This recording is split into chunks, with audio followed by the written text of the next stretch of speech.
يا نهار اسود ومنيل. ده في الصابون اللي عندهم بيبقى صابون مرمل. ارفع كمان، ارفع. اول مره اسوق عربيه عاليه قوي كده. لانش تايم. الفيديو ده طلب مني كتير، وهو اني اجرب اشتغل شغلانات كتير في امريكا، ميكانيكي زي اشتغلت. يا حبيبي يعني انت جاي لي متاخر وقعد مش عارف شو تعمل يا عم. البس خلصنا من علينا شغل كتير يا عم. يلا يا معلم اديني ثانيه واحده واكون عندك. من اول نلبس وبعدين نشوف الدنيا، لان انا فعلا انا جيت متاخر، فايه الدنيا خربانه. A few moments later. طب بذمه اهلك لو انت رايح تصلح العربيه ولقيت الميكانيكي اللي هيصلحها لك لابس زي ما انا لابس كده، هتاخده على محمل الجد؟ هتصدق ان الشخص ده يصلح لك عربيه؟ المقاسات هنا كلها اكس لارج وحاجات غريبه، فهضطر ان الشورت اصلا بيقع على الشورت، محتاج حزام، فهنلبس شورت الجينز على القميص اللي هو اصلا يلبس 3 زي كده، مقبول شويه يعني. شورت جينز على قميص مهرول شويه ولكن عادي، فاحنا كده جاهزين. طب لو هنبدا الاحسن حرفيا الشغل شغل تقيل يعني. سيبك بقى من شغل الديش ووشر، سيبك من الشغل ده. الشغل المره دي بالذات في موضوع الميكانيكيه الشغل تقيل وصعب، والدنيا اصلا شوب هنا درجه الحراره دلوقتي 40، فاللي هو احنا ايه ميتين. معلم ام ريدي، انا جاهز. بس حبيبي شو بس ايه اللبس ده انت عايزين نتجوزك انت لابس لي؟ مش هنتجوز هنشتغل يا عم. عم طارق بالله عليك انا ما بفهمش اي حاجه، فايه واحده ما بفهمش اي حاجه في الشغل. طبعا واحدة. التعليم حبه لازم يكون. حبه من اولها هقول لك نخش في الانجن والترانسميشن مش مش هينفع. الدرجه دي يا معلم. طب انا وظيفتي هتبقى ايه النهارده؟ احنا هنعلمك الميكانيكا يعني انا هتمسكني عربيه ولا انا ايه هعمل ايه؟ هلا هنغير نحط ترانسميشن تبع التراك هذا. اها ونظبط الدنيا. هتكون المساعد تبعي. حلو. طب عرفني على مين هذا؟ سيد بيدرو من فنزويلا. Omar, first day here working. Say hi to my fans in Egypt. Hi. بيرو. فخراب الدنيا. ده المحل اللي انا هشتغل فيه، ده تبع المعلم طارق هنا، والمحل ده بيعمل كل حاجه، بيعمل تغيير للفرامل، بيعمل اي سي للتكييف، بيعمل للموتور، بيعمل حاجات تبع الكاوتشات، كل حاجه هنا موجوده. واعتقد ان انا وظيفتي هتبقى خفيفه يعني، اغير زيت، غير كاوتش، لكن الحاجات اللي هو بيعملها جوه دي انا مستحيل اعملها، انا لسه جديد. والميكانيك شوب اللي احنا فيه ده موجود في مدينه ارلينغتون بولايه تكساس، وهسيب لكم برده عنوانه تحت عشان لو اي حد عايش في المنطقه دي عم طارق هنا يجي يظبطه بامر الله. المفروض دلوقتي ان مستر واتس يور نيم اجين؟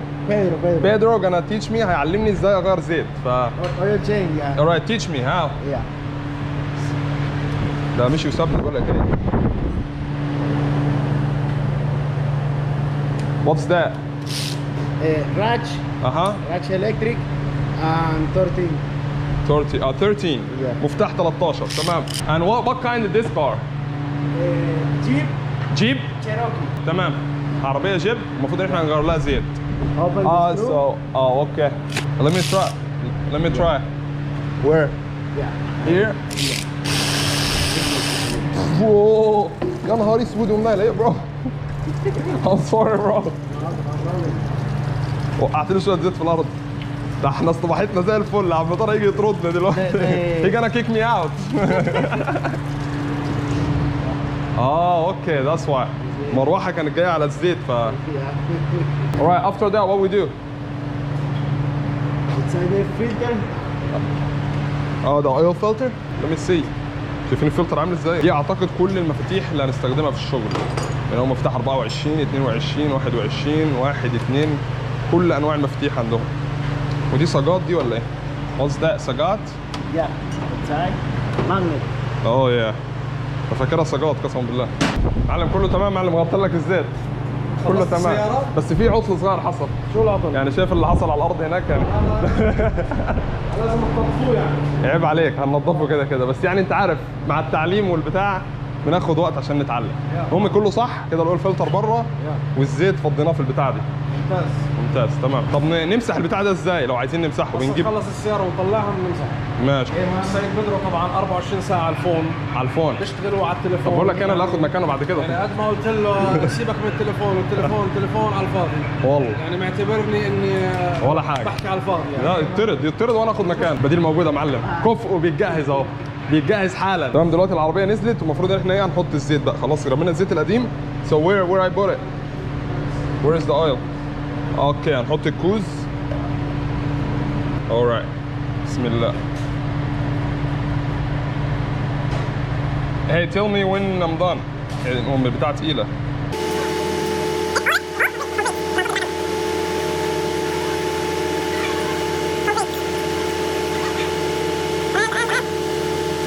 Here we go. Where I put this? Back? Yeah, back, yeah. Okay. More? Ah. Where? On the ground? The ground, yeah, ground. On the ground. تمام. كده البتاع فضيناها كاملة. حط هنا.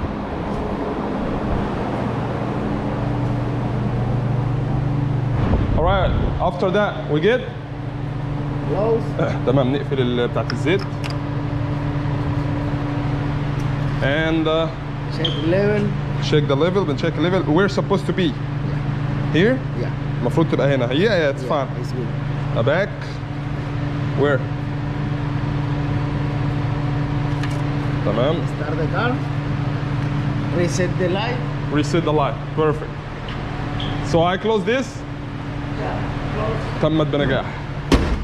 كده احنا تمام. Where is the old sticker? I'll remove it. يبقى هي ماشيه 159 وهو بيتغير كل 3000 فهنكتب له النكست تشيك هتبقى 162000. Alright. Remove. Remove the window.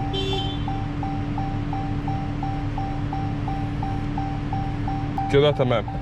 نشغل البطاريه بس 6 يعني time ما guys. تدورش.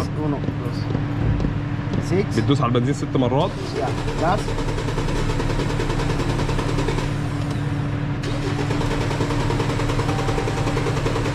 مش عايزه تبدا فعلا. كلوزت. عم طارق انا بوظتها ولا ايه؟ اول عربيه رحنا في داهيه. مطارق صغرنا زيته كل تاني بس في مشكله العربيه ما بتضرش.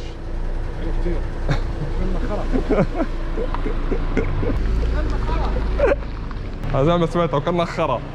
حرام عليكم. اول عربيه غير لها زيت ما اعرفش اللي حصل يا عم طارق. اكيد مش انا يعني. احنا اشتغلنا في الفيوز بوكس، اكيد في شيء غلط في الفيوز ذات نفسه. اكيد في شيء ديسكونكتور. ديسكونكتور اور وات؟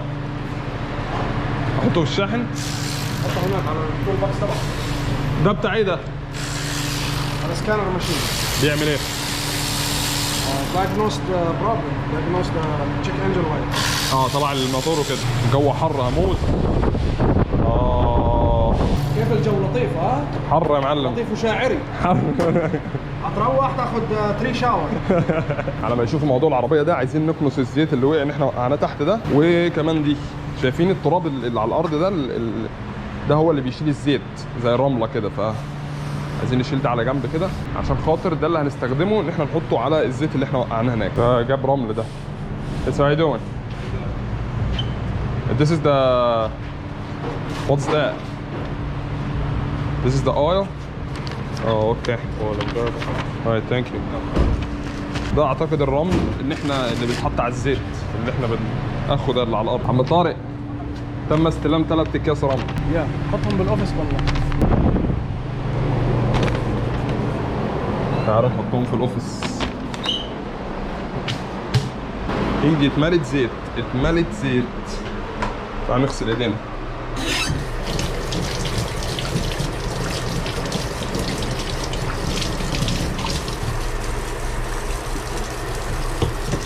شايفين الصابون اللي عندهم بيبقى صابون مرمل. شايفين الصابون عامل ازاي؟ تحسوا فيه رمل لان الرمل ده هو اللي بيشيل الزيت برضه. يعني ما بيبقاش صابون عادي. شايفين الصابون عامل ازاي؟ انت بتغسل ايدك اول باول.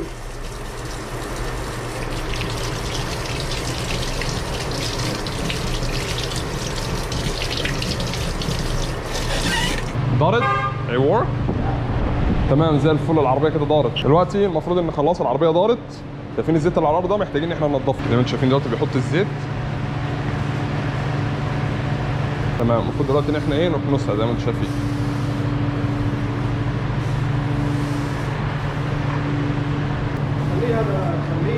خليه ينشف اول شيء. يعني محتاج اسيبه شويه. لازم ترش جديد وتسيبه شويه، تسيبه ساعه.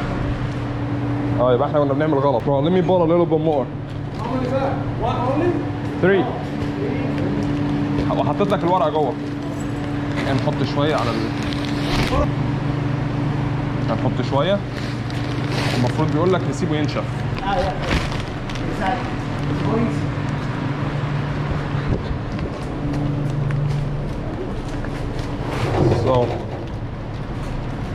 like this. Complete, yeah. تعالوا بقى. تعالوا نفضيه هنا زي ما انتم شايفين.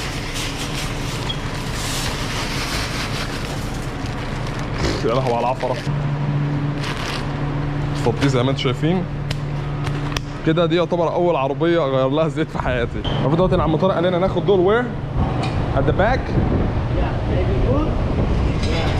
الحاجات دي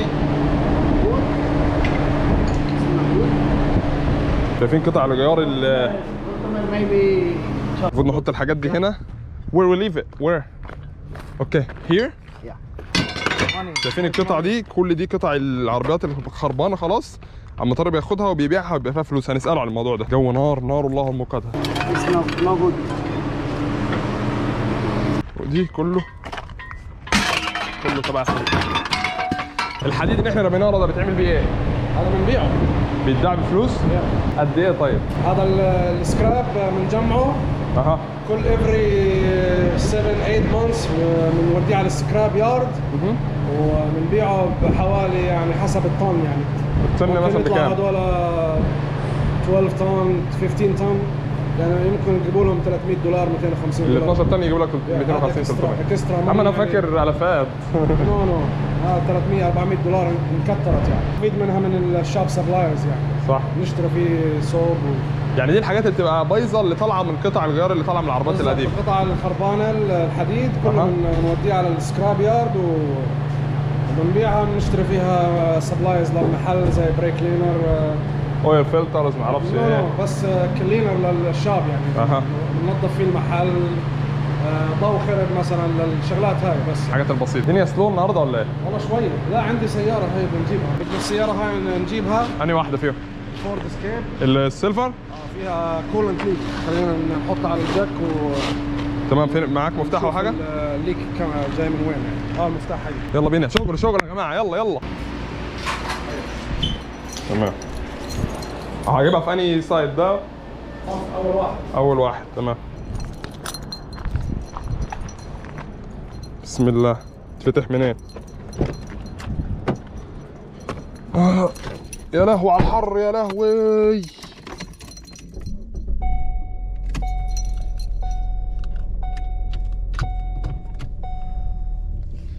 تعالوا ندخلها في استر علينا يا رب.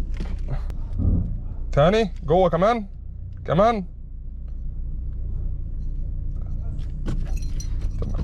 هي فيها كولنت ليك اللي هو بتاع الانجن صح؟ اللي بيبرد الانجن. تمام. بسم الله. ايه ده مش منظفه العربيه؟ ايه القرف ده يا عم؟ بس السيارات هذه نظيفه يعني. المفروض دلوقتي انك تعرف العيب من كده صح؟ نعرف الليك من وين. ممكن يكون من البوكس ده ذات نفسه ولا حاجه جوه؟ ممكن؟ اديها بريشر قد ايه؟ اديها بريشر 15 باوند. 15؟ ابدا 15. ده عند الجرين. تمام. كل الاخضر يعني. هتفرقع في وشي ولا حاجه؟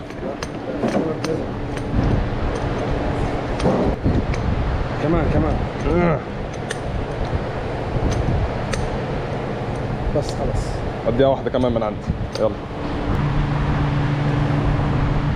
كل الكولنت راح ما ضلش فيها كولنت. شايفين برفعها ازاي؟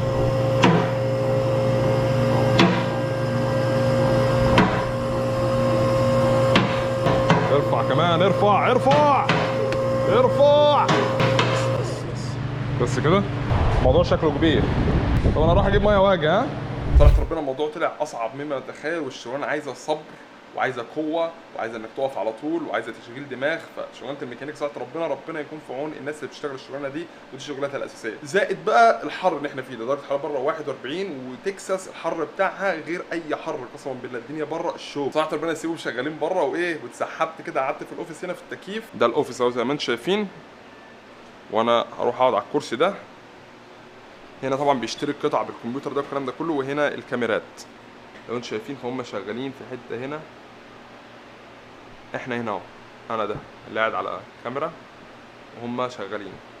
فانا هقعد هنا انتخ شويه.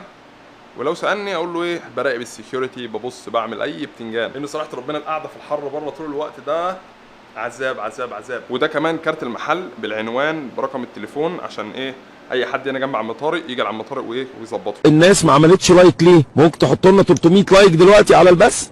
الناس ما عملتش لايك اللي قاعدين ليه؟ الناس تشرب ايه يعني؟ ابعت اجيب لكم حلبة حصى مثلا؟ كفايه نوم بقى ويلا ايه نكمل شغل. وانا عم طارق نسيني اصلا. عم طارق ايه تاني؟ مالها العربيه الامازون اللي بره دي؟ هذه فيها اكسيدنت من الفرونت. حادثه من قدام؟ بعدين الكوندنسر مخزوق.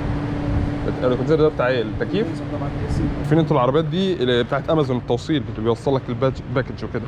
اختها بالظبط تعتبر هي. اوف في خبطه زي ما انتم شايفين، في خبطه من قدام صغيره. عربيه دوج دي، دوج فان اعتقد.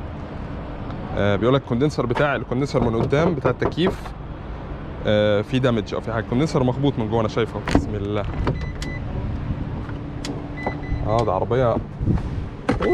اوه شيت يا دين النبي، ما كانش قصدي. شايفين العربيه 2 راكب وفي بوكس ورا. شايفين البوكس ده بيتحط فيه كل البضايع بتاعت امازون. فالمفروض ان هي يعني فيها مشكله اي سي او مشكله تكييف. شايفين البوكس من ورا اتفتح ازاي؟ بسم الله. طبعا دي بضايع اكيد تبع الراجل، شنط وحاجات. فنشوف موضوعها دي برضه. عايز توديها فين؟ هناك قدام. تعالوا نسوقها ونطلعها قدام. بسم الله.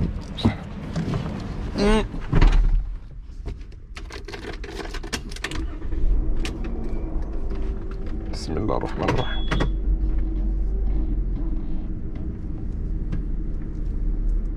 اوف، حاسس ان طاير في الهواء. العربيه عاليه قوي. ايه ده؟ اول مره اسوق عربيه عاليه قوي كده. بسم الله. بس لو خبطناها نروح في 60 داهيه. بس كفايه كده. ده اعتقد صاحب ال شايفين فوق صاحب العربيه ومراته باين متصورين سوا. والله ممتازه. حاسس ان انا ملك وانا سايق العربيه دي. يلا بينا. انا اقفلها. عم طارق تمت بنجاح. احطها فين؟ علقوا على البتاع الستاند اللي فيها مفاتيح. ماشي. شايفين هنا كل المفاتيح. نعلقه في واحده منهم عشان لما نبدا شغل فيها. في الجنب هنا برضو بيبيعوا اللي هي المساحات بتاعت العربيه من قدام على حسب مقاسات 16 18 19 20 لحد 26. بيبيعوا برضو بطاريات. اعتقد ان شايف بطاريات عربيه هنا. لانش تايم. يلا بينا. بريك. هو ما يعرفش اصلا انا خدت البريك الصغير جوه. لكن ايوه بريك. بقالنا ساعه شغالين. ايش عاوزين تاكلوا؟ ماكدونالدز ولا اسكن جانك فود ولا جانك فود؟ ولا هيلثي فود؟ جانك فود. اظن ماكدونالدز. صابوي. اجيب صابوي. صابوي. not spice. نو سبايسي. نو سبايسي. لانه اذا اعطيته سبايسي بيقضيها بالحمام. لارس توميتو جرين بيبرز بلاك اوليفز. Complete. انا Complete. everything. والصوص اذا في عندهم شغلات مش موجوده خليهم يحطوا. اديني. يلا بينا نروح نجيب الايه الاكل.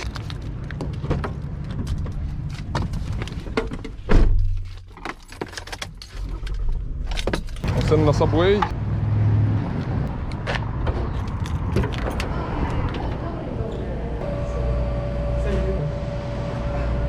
That would be 33.20. There we go.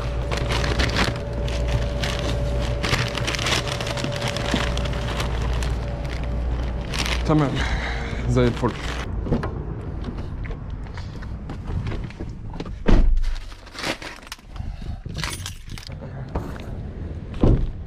طارق the food.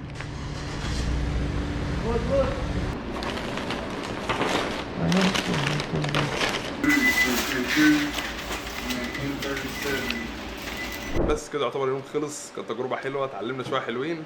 وجه وقت الحساب يا عم طارق. حساب يوم الحساب يا معلم. لا ليه فلوس يا معلم. معلش حساب يوم الحساب. اشتغلت يا معلم. انا عارف شغل النص. حاسب الجميع يا معلم. لا يا عم طارق الله يعطيك العافيه. الله يخليك يا معلم. وما قصرت. حبيبي. احنا اتفقنا على $80. 80 تمام. 80 صح؟ بس انا عندي سؤال. انا راضي بال80. انا ما عملتش حاجه اصلا. يا سيدي مش مشكله. المهم احنا نعلم الناس شغلات عاوزين يحبوها، عاوزين يعرفوها. حبيبي يا عم طارق والله. تنفع الناس بالمستقبل. طبعا. طب انا عندي سؤال. تفضل. طبعا انا خدت تمارين ان انا عملت شغل اللي هو اركب وخلاص، فاهم يعني مش مهنه. بس الناس اللي هم مختصين، يعني مثلا وليكن واحد بيعرف يصلح انجن يعني موتور كامل، ده حسابه بيبقى كام؟ اكيد ما بياخدش 80 في اليوم. بصراحه طبعا لا، مش هياخد 80، هياخد 80 هيروح يدور على شغل ثاني. مظبوط. يعني بصراحه الاكسبيرينس يعني حسب الخبره، حسب اذا الشخص عنده خبره كم من سنه. ولكن مثلا اذا عنده سبيشال تولز لازم يكون التولز معاه يعني. بتتراوح الاسعار يعني الرواتب ما بين من 1300 دولار ل 1700 دولار في اليوم ولا في الاسبوع؟ في الاسبوع. اليوم في الاسبوع انت بتتكلم يعني في 6000 دولار شهريا. هذا يعني اللي عنده. ممتاز. طبعا بتختلف، لازم 1800 1500 في اكتر وفي اقل. في اللي اسمه التكنيشن، في اسمه اللوب، في يعني اللوب تكنيشن اللي بغير الزيت، فلاشز، شغلات زي هيك. هذه لوب تكنيشن يعني مبدئيا حاجات بسيطه يعني زي اللي انا كنت بعمله يعني. تقريبا اكثر شويه يعني. المرحله الثانيه بيجي سينيور تكنيشن اللي بيعرف يركب مثلا لايت، او نحكي لها لايت ميكانيك. اللي بغير بريك، الترنيتر، راديتر، كوندنسر، شغلات زي هيك بسيطه يعني، فك وتركيب يعني. ده برضه له حسابه لوحده. هذا طبعا يعني لو بتراوح اسعار من 900 ل 1000 دولار بالاسبوع. اما اللي بيعمل ريبيلت لانجن وترانسميشن هذا مش اقل من 1700 دولار بالاسبوع. لا 1700. لازم يكون عنده خبره اقل شيء 20 سنه، 15 20 سنه يعني، اللي هو فاهم هو بيعمل ايه وعنده التولز تبعته ومش حيحتاج اي شيء من المحل يعني. ممتاز ممتاز. حبيبي عم طارق، تشرفت يا معلم. حبيب قلبي، واسفين لاي شيء ظهر منا، وان شاء الله نشوفكم في فيديوهات ثانيه. بامر الله. بليز شير، سبسكرايب ولايك اوعى تنسى اللايك بالله عليك. والله حاولت على قد ما اقدر ان انا اعيش التجربه كامله فعليه على ارض الواقع، واشتغل بايدي وكل الكلام ده على قد ما اقدر. يعني الشغل مش قد كده، ولكن يعني حاولت. دورك بقى اللي انت عايز تشوف اي شغلانه ثانيه اقدر ان انا اشتغلها، اكتبها تحت في الكومنتس وعرفني اي شغلانه ثانيه، عشان الفتره الجايه بامر الله هبدا اجرب شغلانات جديده، ونشوف بيدفعوا لنا كام، وبنشوف التخصص وشكل الشغل عامل ازاي، وهكذا وهكذا. ولو انت على اليوتيوب ما تنساش انك تعمل لايك، سبسكرايب، اعمل شير للفيديو. لو انت على الفيس نفس الموضوع بالظبط، وعلى الفيس خش جوه الصفحه واعمل من جوه فولو ولايك للصفحه. وباذن الله اشوفكم في الفيديو الجاي. يلا السلام عليكم. علي المايك واعمل لايك، رحت عند الشاذلي لبسني اديداس والنايك، الاوفر سايز كله متاح.